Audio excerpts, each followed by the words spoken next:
함께 나눌 하나님의 말씀은 신약성경 히브리서 9장 1절로 10절까지 말씀입니다. 첫 언약에도 섬기는 예법과 세상에 속한 성소가 있더라. 예비한 첫 장막이 있고 그 안에 등잔대와 상과 진설병이 있으니 이는 성소라 일컫고, 또 둘째 휘장 뒤에 있는 장막을 지성소라 일컫나니 금 향로와 사면을 금으로 싼 언약궤가 있고 그 안에 만나를 담은 금 항아리와 아론의 쌍난 지팡이와 언약의 돌판들이 있고 그 위에 속죄소를 덮는 영광의 그룹들이 있으니 이것들에 관하여는 이제 낱낱이 말할 수 없노라. 이 모든 것을 이같이 예배하였으니 제사장들이 항상 첫 장막에 들어가 섬기는 예식을 행하고, 오직 둘째 장막은 대제사장이 홀로 1년에 한 번 들어가되 자기와 백성의 허물을 위하여 드리는 피 없이는 아니하나니, 성령이 이로써 보이신 것은 첫 장막이 서 있을 동안에는 성소에 들어가는 길이 아직 나타나지 아니한 것이라. 이 장막은 현재까지의 비유니 이에 따라 드리는 예물과 제사는 섬기는 자를 그 양심상 온전하게 할 수 없나니, 이런 것은 먹고 마시는 것과 여러 가지 씻는 것과 함께 육체의 예법일 뿐이며 개혁할 때까지는 맡겨둔 것이니라. 아멘. 자, 여러분 기도하겠습니다. 주님의 은혜를 감사합니다. 지난밤도 하나님께서 우리를 눈동자와 지켜주시며 인도하여 주시다가 오늘 이른 아침 또 우리가 함께 모일 수 있도록 은혜 베풀어 주신 것 감사합니다. 하나님 말씀 듣기를 원하며 하나님을 찾으며 주 앞에 기도하기를 원하오니, 하나님 우리에게 은혜를 허락하여 주시고 지혜를 주셔서 마땅히 빌 바가 무엇인지를 깨닫게 하시고 늘 성령 안에서 깨어 기도하며 간구하기에 부족함이 없도록 주님 인도하여 주옵소서. 오늘 새벽 미호에도 하나님 다음 세대를 바라봅니다.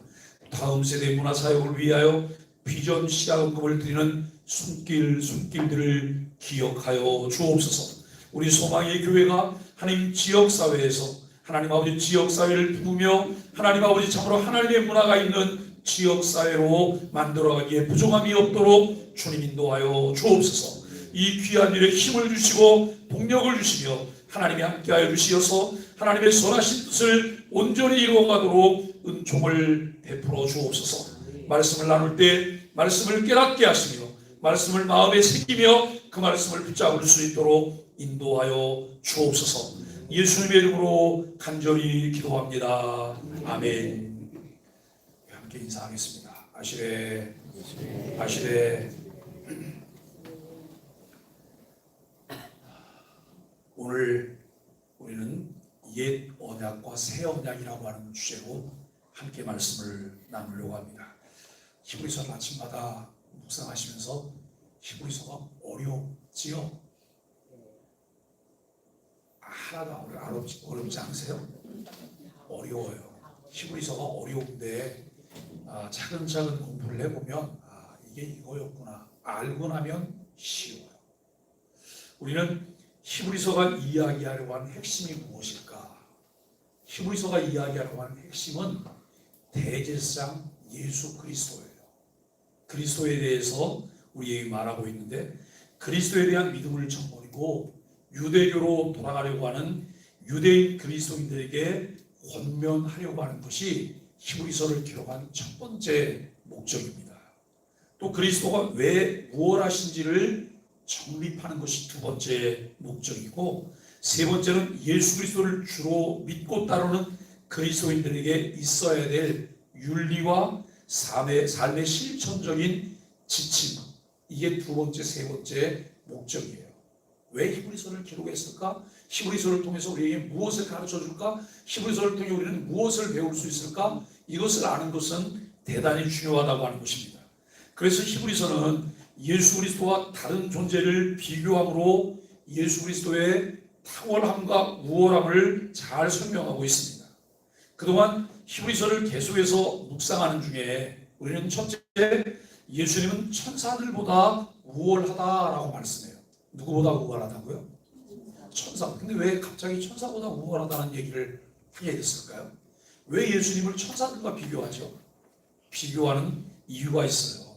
유대인들의 전승에 의하면 모세에게 율법을 전해준 존재가 천사라고 그렇게 전승에 기록이 되어 있어요. 성도 중 일부는 천사가 특별하고 뛰어난 존재로 여겼기 때문에 유대교 신자들 중에는 천사를 숭배하는 사람도 있다는 거예요. 여러분, 천사가 숭배의 대상일까요? 아니에요. 우리가 자연을 바라봐요. 자연. 마음에 하나님을 아는 분명한 지식이 없을 때 자연을 바라보고 자연의 신비를 보면서 자연에 대해서 뭘 해요? 숭배해요. 어떤 사람은 태양을 섬깁니다. 어떤 사람은 달을 섬깁니다. 별을 섬깁니다. 그리고 여러분, 이 삼라만상을 바라보면서 그것을 섬기는 사람, 숭배의 대상이 아니에요. 하나님이 우리에게 주신 아름다움이고 우리는 그것을 관리하고 사용할 수 있는 권한이 주어진 사람들이라고 하는 것입니다. 그러나 히브리서 기자는 천사의 손으로 전달된 옛 언약보다 하나님의 아들 예수 그리스도의 인격과 사역을 통해서 이루어진 새 언약이 더 우월하다라고 하는 것을 말씀합니다. 천사는 세상을 통치하지 못하지만 예수님은 이 세상과 앞으로 올 세상을 다스리고 만물은 그분께 복종을 하게 된다라고 하는 것을 성경이 말을 해요. 우리가 주일날 오전에 에베소서를 묵상하면서 나눴지만 이 에베소 1장 22절에 보면 이 부분도 우리에게 설명하고 있어요. 예수님께서 성육신 하셨기 때문에 천사보다 못하게 되었지만 이것은 잠시일 뿐이에요. 이 땅에 사람의 몸을 입고 이 땅에 오셨기 때문에 천사보다 못한 것 같이 보이지만 그것은 잠시일 뿐이라고 하는 것입니다. 도리어 고난과 죽음을 통해서 인간의 죄를 대속하시고 하나님의 뜻을 이루셨습니다. 그리고 두 번째는 3장 1절로 19절에서 예수님은 모세보다 우월하시대요.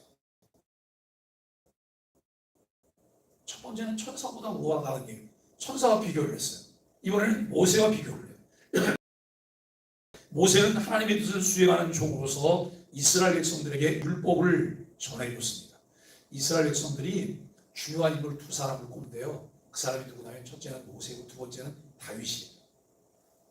이들은 자기들에게 정말 자랑할 만한 그런 인물이 모세와 다윗이라고 말을 해요. 여러분, 그러나 모세는 하나님의 종이자 하나님의 집의 일원일 뿐이에요. 하나님의 집을 맡은 아들로서 그 집을 세우실 분은 예수 그리스도라고 하는 것입니다. 모세는 장래에 일어날 하나님의 계시를 증언하지만 예수님은 그 계시를 성취하시고 완성하시는 분이에요. 모세를 따르던 사람들은 불순종의 결과로 광야에서 멸망했지만 예수님을 믿는 사람들은 그 믿음을 견고히 잡고 있으면 무엇을 얻게 되죠? 구원을 얻게 되는 거예요. 셋째로 예수님은 여호수아보다 우월하시다. 첫째는 누구보다 우월하다고요? 천사보다. 두 번째는 누구보다요? 모세보다. 이 세 번째는 누구보다 우월하다고요? 여호수아보다. 이것은 4장 1절로 13절까지 있는 내용인데요. 그러면 여러분 1장부터 4장까지 너무 쉽게 온 거예요. 뭘 얘기하려고 하는지를 우리가 너무 잘 알게 되는 거잖아요. 여호수아는 이스라엘 백성을 약속의 땅 가나안으로 인도를 했어요. 그러나 가나안에서 그들에게 뭘 주지 못했어요? 참된 안식을 주지 못했어요. 약속의 땅 가나안으로 인도했지만 가나안 땅에서 그들에게 참된 안식을 주지 못했다는 거예요. 히브리서 기자는 성도에게 안식할 때가 아직 남아있다라고 4장 9절에서 말을 해요. 참되고 궁극적인 안식은 이 땅에서 얻을 수가 없어요.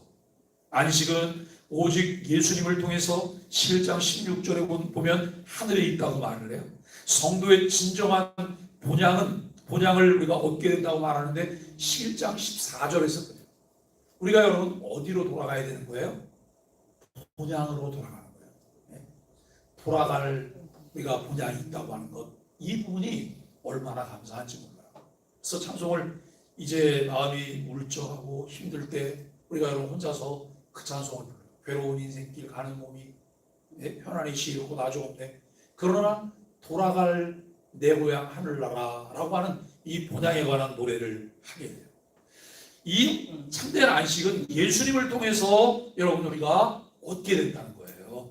그럼에도 성도는 이 땅에서 예수님 안에 거하며 믿음과 순종의 삶을 살아갈 때 하나님 나라에서 누리게 될 안식의 그림자를, 안식의 모형을 현재의 삶에서 경험하고 여러분 미래의 완전한 안식을 소망하게 된다는 거예요. 여러분 그 연습 중에 하나가 우리에게 중요한 것이 뭐냐면 주일 지킴이에요. 주일 지킴이. 하나님이 이스라엘에게 뭘 주셨어요? 안식일을 주셨거든요. 안식일을 기억하여 거룩하게 지키래. 그날은 일상적으로 하던 일들을 다 놓으라는 거예요. 하나님을 영화롭게 하고 하나님을 더 알아가고 그 하나님을 사모하는 이 일에 마음을 쏟으라는 거예요. 우리가 여러분 신앙이 있구나, 신앙이 없구나, 신앙이 좋구나, 신앙이 나쁘구나 뭘 가지고 분별할 수 있어요? 하나님 말씀을 향한 간절한 열망이에요. 그 말씀을 지켜내려고 그 말씀대로 살려고 그 은혜를 간절히 사모하는 마음이 있는 것과 그 말씀대로 살려고 하는 애를 쓰면서 나가는 것, 그 성령님 의지한 이것을 보면서 저 믿음이 좋구나, 신앙이 좋아, 좋은 그리스도인이 되어가고 있구나 라고 하는 것을 알게 해요. 그래서 여러분 우리는 주일은 건드리시면 안 돼요. 주일은 절대 내날려야 안 돼요. 그리고 주일과 더불어서 우리가 이 땅에서 날들과 하나님이 주신 물질의 소유권이 하나님께 있다는 걸 인정해야 돼요. 물질의 소유권이 하나님께 인정하는 것이 여러분 뭐예요? 수입의 10의 1조를 드리는 거예요. 우리가 이것을 통해서 주권이 하나님께 있어요 라고 하는 것을 인정하는 삶이거든요. 여러분 이스라엘이 지켜야 될 안식일, 오늘날 그리스도인들이 지켜야 할 주일은 영원한 안식을 위한 모형이고 최종적인 안식은 완성될 하나님의 나라에서 누리게 된다고 하는 거예요. 히브리서 기자는 예수님을 어떤 대제사장보다 뛰어난 대제사장 곧 큰 대제사장으로 묘사를 해요. 그래서 그분의 인격과 사역의 우월성을 통해 하나님의 구원 방법을 설명하고 있어요. 우리가 여러분 지금까지 앞에서 예수님은 천사보다 우월하고 모세보다 우월하고 여호수아보다 우월하다는 얘기였어요. 이게 4장 전반부까지 내용이에요. 그런데 4장 14절부터 10장 18절까지 말씀에서는 뭘 말하냐면 예수 그리스도를 대제사장으로 말하는데 큰 대제사장, 다른 대제사장들보다 우월하신 대제사장이라고 하는 것을 우리에게 말씀하고 있습니다. 첫째로 예수님의 대제사장직은 이 바로 아론 레위지파의 그 반차가 아니라 멜기세덱의 반차를 따르기 때문에 우월하다라고 하는 것입니다. 5장 6절과 10절에서 말씀하고 있는 거예요. 그러니까 여러분 레위 계열의 반차 순서를 따르지 않고 멜기세덱의 반차를 따르기 때문에 더 우월하신 대제사장이다라고 하는 거 첫 번째로 기억하시고요. 레위계통의 제사장 직분이 레위계통은 제사장 직분만을 갖지만 멜기세덱은 살렘 왕이에요. 하나님의 제사장이에요. 레위계통의 제사장직은 제사장이 죽으면 감당할 수 없어요. 그래서 그 다음 주자가 세습하게 되는 거예요. 계속 다시 세워져야 하는 한계가 있다는 거예요. 그러나 족보가 없는 멜기세덱의 제사장직은 시작도 끝도 없이 영원하다라고 하는 것을 말씀하고 있어요. 그리고 두 번째로 예수님은 대제사장인 동시에 스스로 희생제물이 되셔서 인간을 위한 완전한 대속을 이루셨다는 거예요. 첫째로 예수님이 탁월한 제사장인 이유는 레위 계열의 제사장들은 한계가 있어서 세습하게 되지만 예수님은 영원한 제사장으로 제사장직을 수행하시기 때문에 예수님이 우월하다고 하는 거예요. 두 번째는 예수님께서 스스로 희생제물이 되셔서 단번에 완전한 희생제물이 되셨기 때문에 예수님은 탁월한 큰 대제사장이라고 말합니다. 죄인이 대제사장이 드리는 완전한 동물 희생제사는 반복해서 드려야 되는 거예요. 죄 없으신 예수님은 단번에 자신을 희생제물로 드려서 인간의 모든 죄를 완전히 깨끗하게 하셨다는 거예요. 왜 사람들이 구약 성경에 하나님은 하나님께 나갈 때 제물을 가지고 나가게 했죠. 제물이 대신이에요, 대신. 그러죠? 이방인들도 자기 신에게 무엇을 할 때 여러분 제물을 바치기도 해요. 그런데 심하면 무슨 제물도 바쳐요? 사람 바쳐요, 사람. 예? 무슨 여러분 그 인당수에 뭘 바치는 거예요? 사람 생각에는 그런 어리석음들이 있는 거예요. 내 자녀를 바치는 이런 인신제사를 생각해요. 그런데 하나님께서 원하시는 제사가 뭐예요? 죄에 대한 대가예요. 그런데 여러분 이방인들이 인신제사를 드린다, 다른 제물을 드린다, 그때 그들은 그 제물을 드리고 인신제사를 드리는 목적이 무엇일까요? 신에게 잘 보이기 위해서요. 신의 마음을 달래기 위해서요. 그런데 여러분 우리가 구약의 5대 제사를 통해서 우리가 볼 수 있는 것은 우리의 죄 때문에 제사가 필요했다는 거예요. 죄 때문에 희생이 필요했다는 거예요. 이것을 완전히 이루기 위해서 예수님은 단번에 자기 자신이 제물이 되셨다고 하는 이 부분을 우리는 살펴볼 수가 있습니다. 예수님의 희생제사는 영원하신 성령을 통해 이루어졌음을 9장 14절이 말씀하고 있습니다. 예수님은 그림자에 불과한 지상 장막이 아닌 하늘에 있는 참 성소에 들어가셔서 우리 양심까지 깨끗하게 하시는 그분의 피로 희생제사를 드림으로 완전한 속죄를 이루셨다라고 하는 것입니다. 세 번째로 예수님이 왜 더 나은, 더 우월한 대제사이실까? 예수님은 더 나은 중보자로서 새 언약을 이루셨다는 거예요. 하나님과 우리 사이의 중보자로, 하나님과 우리 사이를 연결할 수 있는 중보자로 예수님께서는 새 언약을 이루셨기 때문에 더 탁월하시다라고 하는 거예요. 자, 6가지를 말씀드렸거든요. 첫 번째, 예수님이 무엇보다 우월하다고요? 천사보다. 두 번째, 예수님 무엇보다 우월하다고요? 모세. 세 번째, 예수님 무엇보다 우월하다고요? 여호수아. 여기까지는 쉬워요, 그렇죠? 자, 그 다음에 또 다른, 왜 예수님이 다른 제사장들보다 탁월한 제사장이실까? 왜 그래요? 첫 번째, 왜 그래요? 멜기세덱의 반차를 따라서 영원하기 때문에. 두 번째는요, 이분이 반복되는 제물이 아니라 예수님 스스로 완전한 제물이 돼서 단번에 완전한 제물로 영원하기 때문에. 자, 그 다음에 세 번째는 예수님이 왜 여러분 그 대제사장으로 탁월하시다고요? 더 나은 중보자로 뭘 이루셨어요? 새 언약을 이루셨어요. 아, 그거였구나. 여러분 이렇게 하면 이게 이 히브리서 10장까지 가는 거예요. 여기까지 벌써 쭉 왔어요. 정말 어렵다고 하는 부분, 그 설명하려고 하는 것이 뭐냐면 왜 예수님이 우월하냐라고 하는 거예요. 천사보다, 모세보다, 여호수아보다.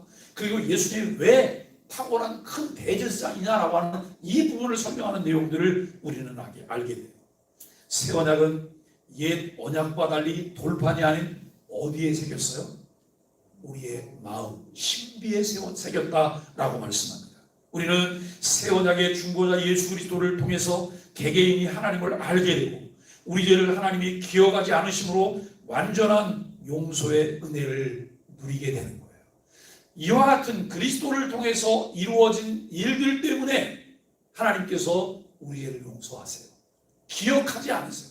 사죄 은총과 기쁨이 있다는 거예요. 이와 같은 것들을 알아갈 때 신앙생활에 진정한 기쁨이 있음을 알게 됩니다.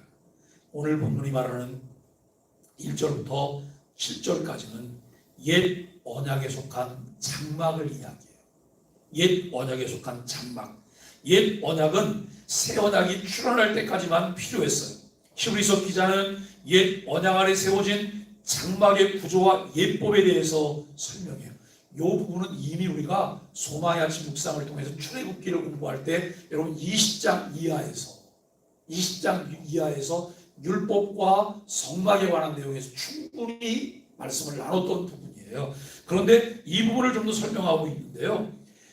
옛 언약 안에서 세워졌던 장막, 이스라엘 백성들이 처음에 시내산에서 율법을 받고 하나님께서 명시하셔서 이 성막을 디자인하고 만드는데 아주 세세하게 하나님께서 재료와 그 다음에 방법들, 크기, 이것을 하나님이 구체적으로 명시해서 말씀하셨어요. 근데 여러분, 그게 이런 건물이었어요? 천막이었어요. 천막. 왜 천막을 만들었어야 되죠? 이동해야 되기 때문에. 이동해야 되기 때문에 끊임없이.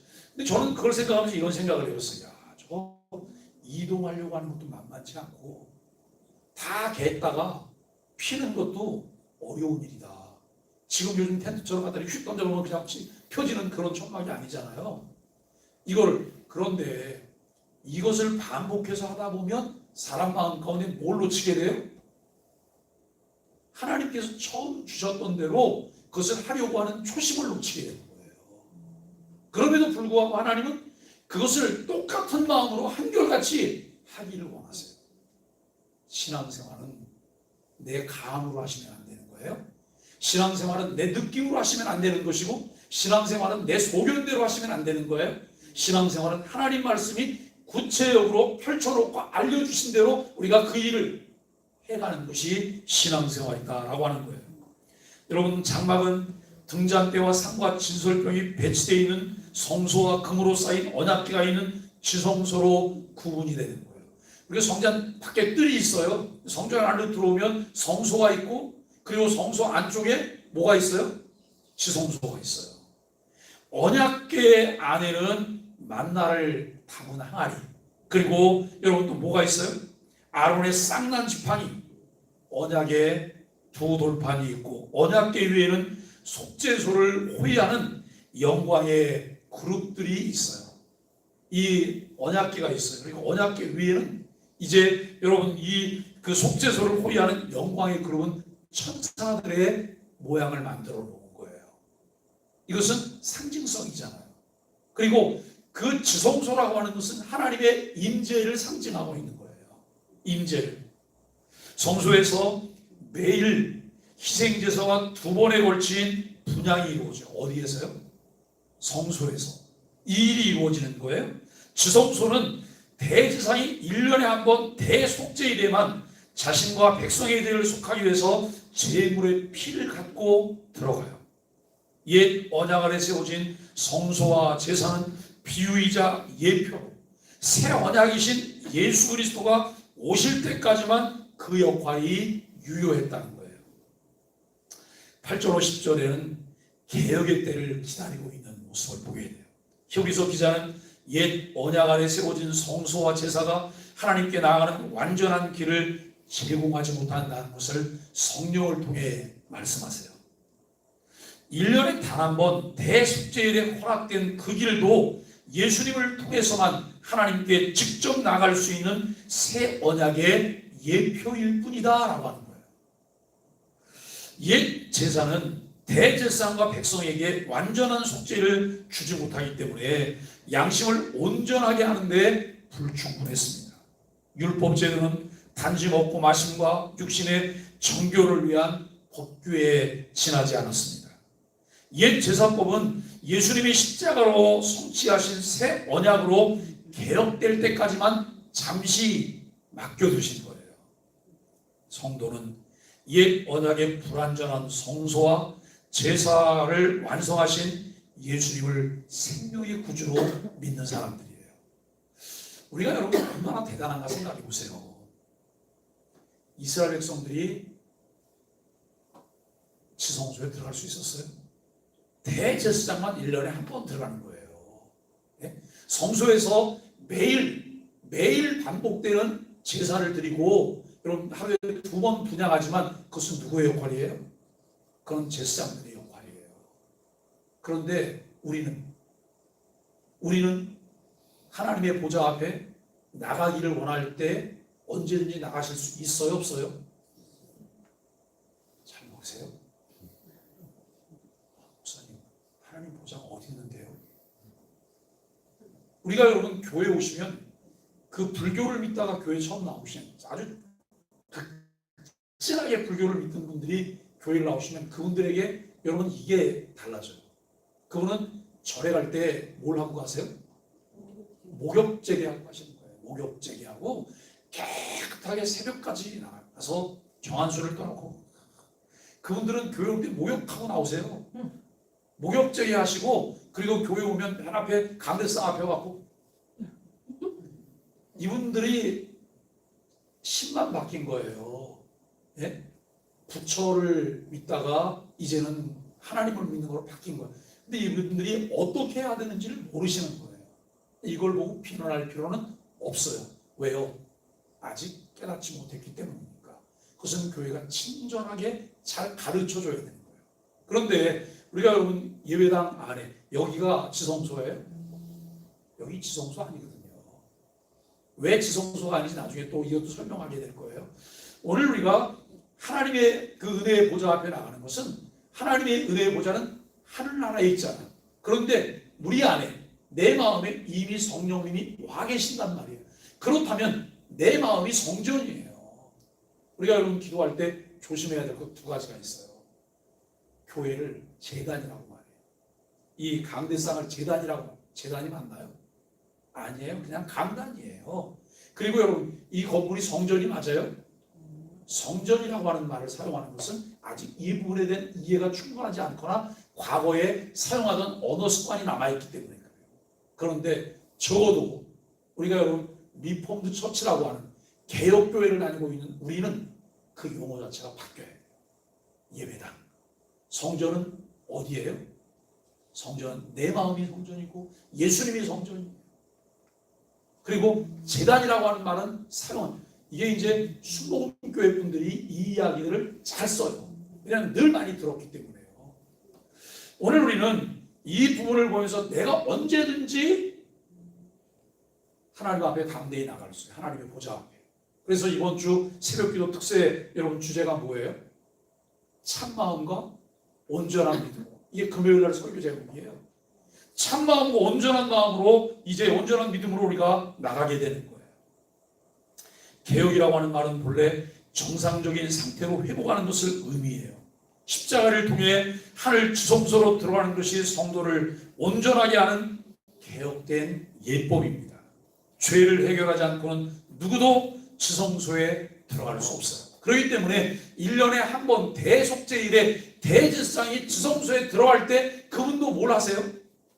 자기를 위하여 속죄제사를 드리고 여러분 그 안에 들어가는 거예요. 그러나 인간의 모든 죄값을 치르신 예수님을 통하기만 하면 누구든지 하나님의 지성소에 들어갈 수 있는 은혜가 주어졌어요. 그 길이 우리에게 열렸어요. 제사와 율법은 인간의 명백한 한계를 깨닫게 하지만 예수님의 십자가는 무한한 은혜의 대로를 우리에게 열어준다는 거예요. 사랑하는 소망의 가족 여러분, 옛 이스라엘의 이 예루살렘 성전 지성소에는 언약궤가 놓여 있었어요. 언약궤 안에 뭐가 들었다고요? 만나 항아리, 아론의 쌍난 지팡이, 두 돌판, 율법 두 돌판이 들어있는 거예요. 그래서 그 지성소 안에 이 법궤라고 하는 것이 있어요. 법궤는 무엇의 상징이라고요? 하나님의 임재의 상징인 거예요. 예루살렘 성전 지성소에는 언약궤가 놓여 있어요. 자, 이제 이스라엘이 성막을 만들어서 이동해요. 이동을 만들어서 이제 이동하면서 이제 다윗 때에도 그냥 성막인 거예요. 근데 그때 다윗이 그것을 보면서 마음이 어땠어요?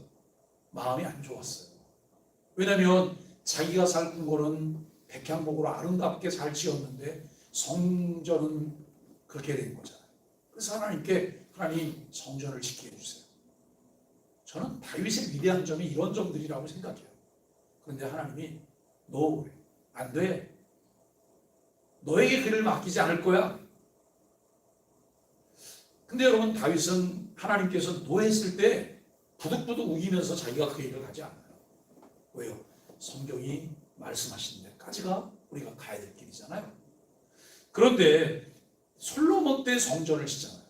솔로몬 때 성전을 짓고 이 성전이 바벨론에 의해서 여러분 파괴가 되고 이제 메대 파사를 통해서 귀환하면서 두 번째로 여러분 성전을 다시 건축해. 이것은 수룹바벨 성전이라고 말해요. 그리고 수룹바벨 성전을 짓고 그리고 여러분 이제 주전 20년경에 헤롯이 유대인들의 환심을 사기 위해서 성전을 증개축해요.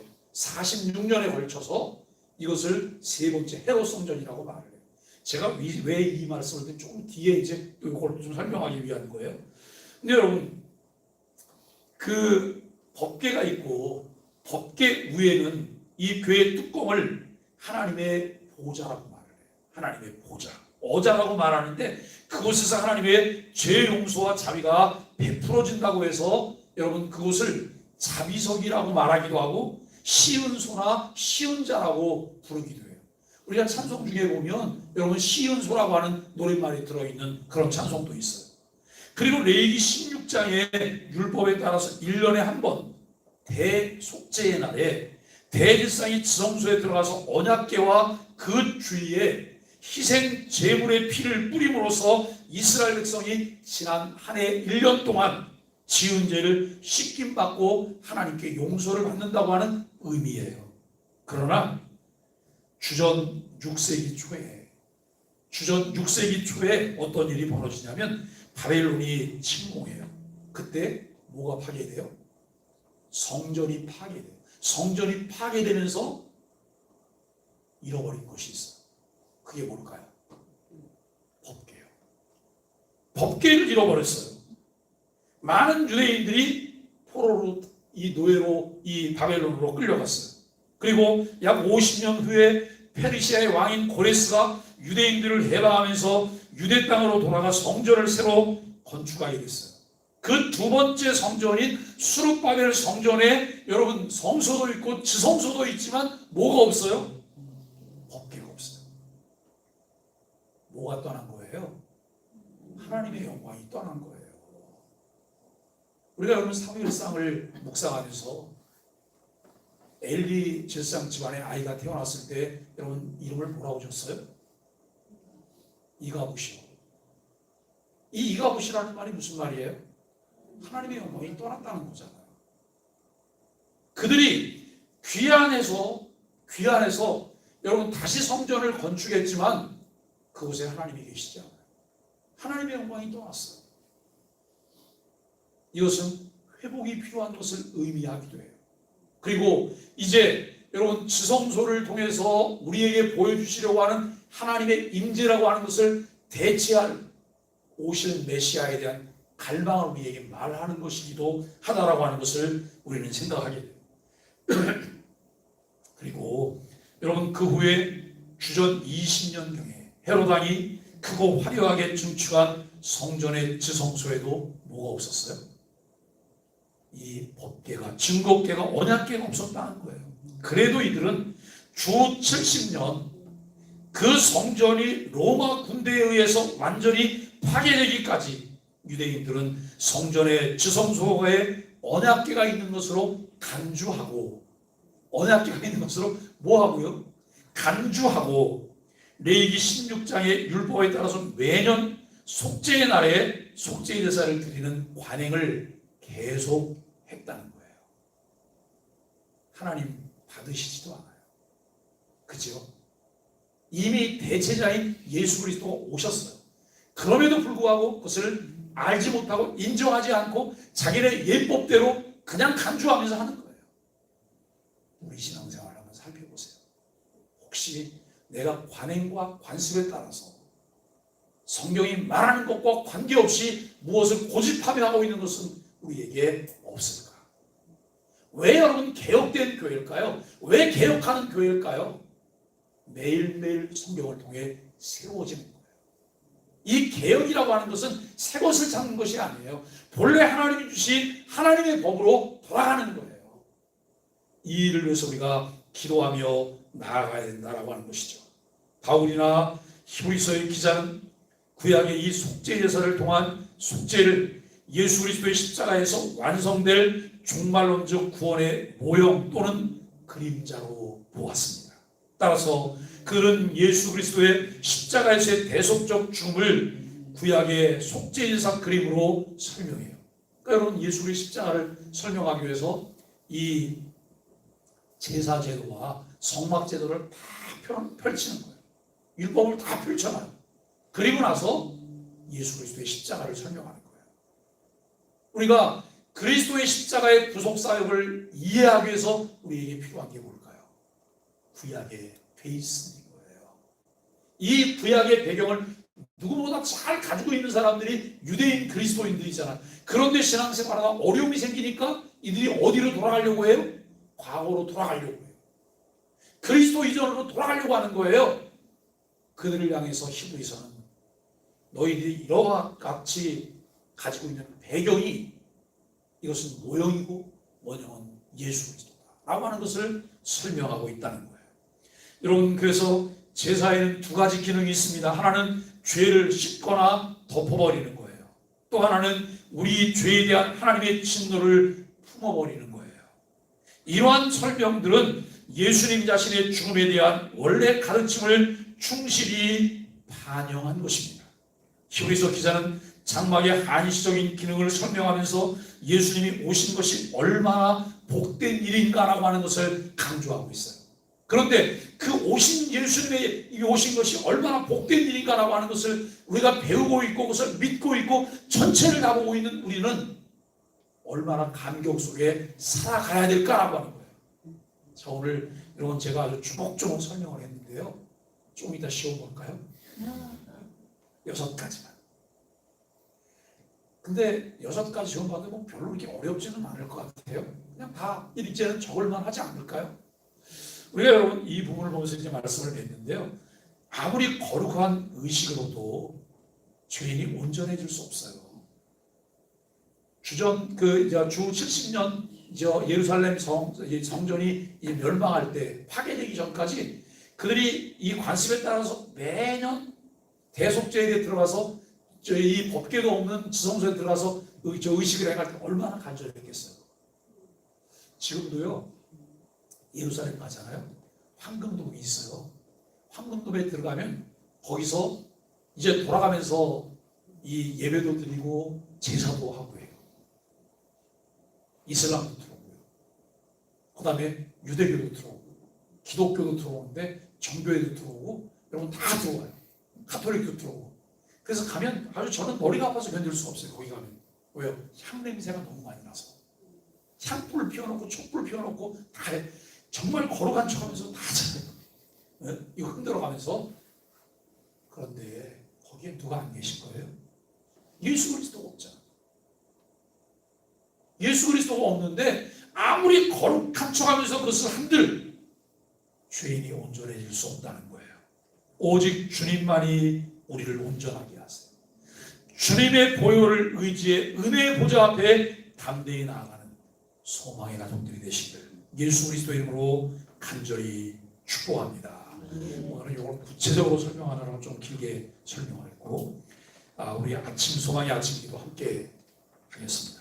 하나님, 아무리 많은 희생과 헌신을 한다 해도 그것이 우리의 양심을 온전하게 할 수 없음을 인정합니다. 오늘도 예수 그리스도의 보혈을 지나 정결하고 거룩하게 하나님 앞에 서게 하여 주옵소서. 우리의 삶 전체가 하나님께 향기롭게 드려지는 삶제사가 되어 하나님만을 높이게 하여 주옵소서. 예수님의 이름으로 간절히 기도합니다. 아멘. 405장